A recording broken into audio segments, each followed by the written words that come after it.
नमस्कार दोस्तों, दैनिक सैनी चैनल में आप सभी का हार्दिक स्वागत है। दोस्तों, इस वीडियो में हम बात करेंगे कल निफ्टी की एक्सपायरी है, बैंक निफ्टी की एक्सपायरी है, किस तरीके से अपने को काम करना चाहिए, क्योंकि एक्सपायरी वाले दिन मोमेंटम अच्छा खासा रहता है।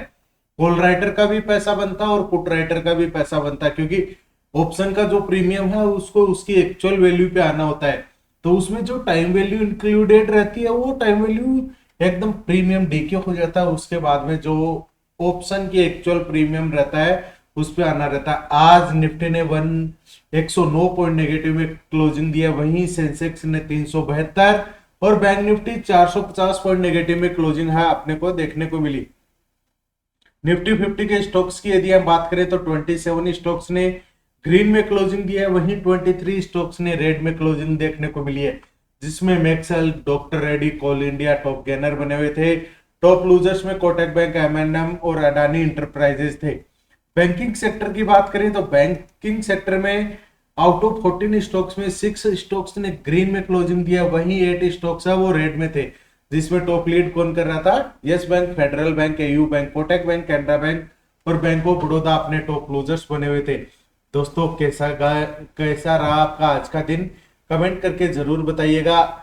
इस वीडियो में हम ऑप्शन चेन के डेटा का एनालिसिस भी करेंगे, ताकि आपको उसके बारे में भी पता लग सके कि कहाँ अपना सपोर्ट बना हुआ है और कहाँ रेजिस्टेंस बना हुआ है।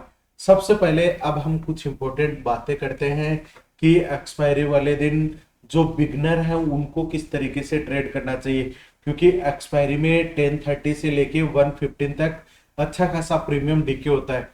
तो उसमें जो फ्रेशर रहते हैं उनको सेम डे एक्सपायरी में ट्रेड करने से अवॉइड करना चाहिए, उनको नेक्स्ट एक्सपायरी में ट्रेड करना चाहिए, ताकि जो प्रीमियम डीके अच्छा खासा हो रहा है उससे उनको जो लॉस हो सकता है उसको मिनिमाइज किया जा सके। क्योंकि मार्केट में बने रहना, प्रॉफिट अर्न करना ही कोई बड़ी समझदारी नहीं है। कभी कभी अपनी कैपिटल को बचाना, उसको सेव करना भी हमें, वो भी अपने लिए एक प्रॉफिट होता है।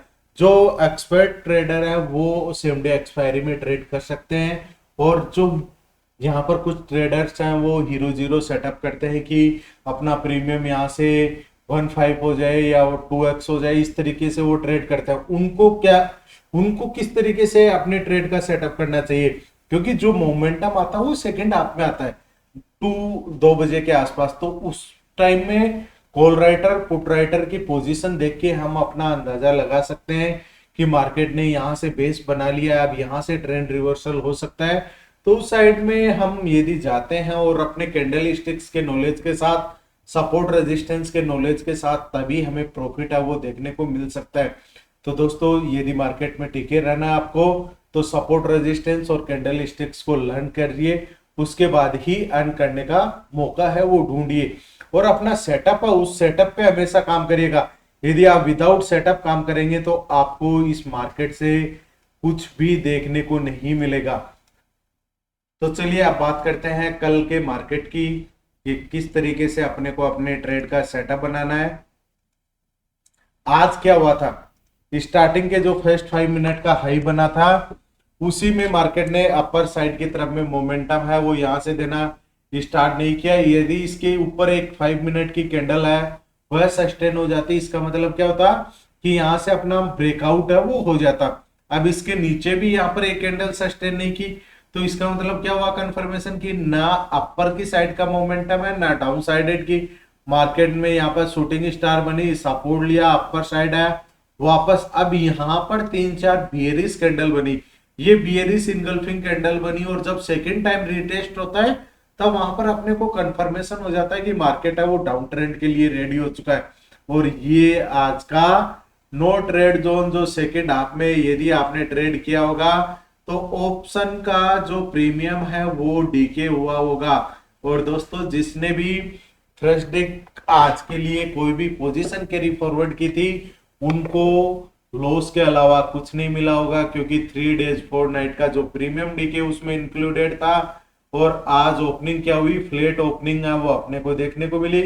अब कल किस तरीके से कामकाज करना है? यदि गैप अप ओपनिंग होती है, 24,000 का लेवल निफ्टी ब्रेकआउट करता है और उसके ऊपर सस्टेन कर जाता है, तो अबव की साइड में 24,031 फर्स्ट रेजिस्टेंस रहेगा, 24,073 सेकंड रेजिस्टेंस रहेगा और उसका भी ब्रेकआउट होता है तो 24,139 और 24,200 का level as a important resistance की तरह काम करेगा। वहीं यदि हम डाउन साइडेड के लेवल्स की बात करें तो जब तक 23,864 का लेवल निफ्टी ब्रेक डाउन करके सस्टेन नहीं कर जाता, इसके नीचे एक कैंडल सस्टेन नहीं कर जाता, तब तक हमें कोई भी डाउन साइडेड की तरफ में अपना रुख नहीं करना है। और सपोर्ट रहेगा 23,795, सेकंड सपोर्ट रहेगा 23,744 और वहां से भी ब्रेक डाउन होता तो 23,696 का लेवल है वह एज ए इंपोर्टेंट सपोर्ट की तरह काम करेगा। तो दोस्तों ये लेवल्स है वो आप अपने चार्ट पे मार्क करके रखिएगा। चलिए अब हम बात करते हैं ऑप्शन चेन के डेटा की, कि ऑप्शन चेन में निफ्टी के कहां पर सपोर्ट बना हुआ है, कहां रेजिस्टेंस बना हुआ है, कल क्या हो सकता है इसके डेटा के अकॉर्डिंग। पुट राइटर का जो डेटा होता है वो अपने लिए एज ए सपोर्ट की तरह काम करता है और कॉल राइटर का डेटा एज ए रेजिस्टेंस की तरह काम करता है। तो सपोर्ट कहां बना हुआ है 23,900 पे 1,49,245 ओपन कॉन्ट्रैक्ट है, 23,000 पर 23,800 पे 1,66,000, तो 23,900 और 23,800 ये दोनों लेवल्स है वो अभी के लिए इंपोर्टेंट सपोर्ट बने हुए हैं। 24,000 का लेवल 3 लाख के अप्रोक्सीमेट है, 24,000 पे भी उतने ही कॉन्ट्रैक्ट ओपन है जितने की 24,100 पे। इसका मतलब कंफर्मेशन मार्केट क्या दे रहा है कि यदि मैं 23,900 से 24,100 के रेंज में रहता हूं तो मार्केट है वो रेंज बाउंड रहेगा। यदि डाउन साइडेड में आता है तो 23,800 23,700 तक जा सकता है। तो ये लेवल्स है वो कल मॉर्निंग में जैसे मार्केट ओपनिंग होगा वहां पर शिफ्टिंग होगी तो डेटा है वो चेंज हो जाएगा। तो आप उसको लेवल को ध्यान में रखते हुए ही अपनी ट्रेड का सेटअप है वो बनाइए। सेंसेक्स ने आज 372 पॉइंट है वो नेगेटिव में क्लोजिंग दी है। अब कल 76,881 के ऊपर सस्टेन करता है तभी हम इंट्राडे में पॉजिटिविटी है वो सेंसेक्स में देखने को मिलेगी। और 76,554 के लेवल के नीचे यदि ब्रेक डाउन हो जाता है तो फिर इंट्राडे में नेगेटिविटी देखने को मिल सकती है।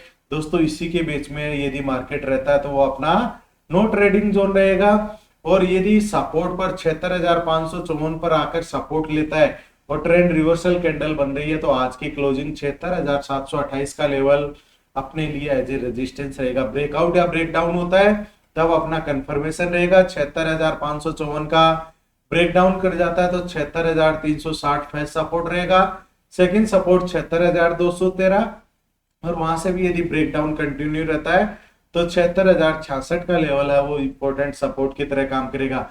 अपर साइड के लेवल्स की यदि हम बात करें 76,881 का ब्रेकआउट होने के बाद 77,095, 77,268 और 77,462 का लेवल है वह सेंसेक्स के लिए एज ए इंपोर्टेंट रेजिस्टेंस की तरह काम करेगा। तो दोस्तों इन लेवल्स को आप अपने चार्ट पे मार्क करके रखिएगा ताकि आपको लाइव मार्केट में भी इनका बेनिफिट है वो मिल सके। और बैंकिंग सेक्टर में कल क्या होने वाला है, क्या जो ये रेंज कल बनी हुई थी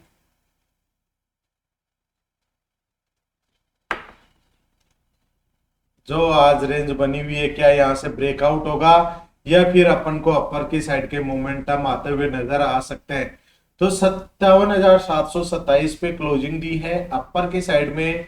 जब तक 58,000 का लेवल ब्रेकआउट नहीं हो तब तक कोई भी पॉजिटिविटी देखने को नहीं मिलेगी। ये लेवल ब्रेकआउट होता है तो फिर अपना फर्स्ट रेजिस्टेंस रहेगा 58,194, सेकंड रेजिस्टेंस रहेगा 58,494, ब्रेकआउट कंटिन्यू रहता है तो 58,661 का level as a important support की तरह काम करेगा। 56,515 का लेवल अभी के लिए बैंकिंग सेक्टर के लिए सपोर्ट है। यदि यहाँ से ब्रेक डाउन कर जाता है तो फर्स्ट सपोर्ट अच्छा खासा है 57,329 और वहां से भी ब्रेक डाउन होता है तो 57,109 और 56,818 का लेवल रहेगा। दोस्तों यदि आपने अभी तक भी चैनल को सब्सक्राइब नहीं किया है तो सब्सक्राइब करिए, बेल आइकन प्रेस करिए ताकि आने वाले हर वीडियो का नोटिफिकेशन आपको मिल सके। धन्यवाद। जय हिंद, जय भारत।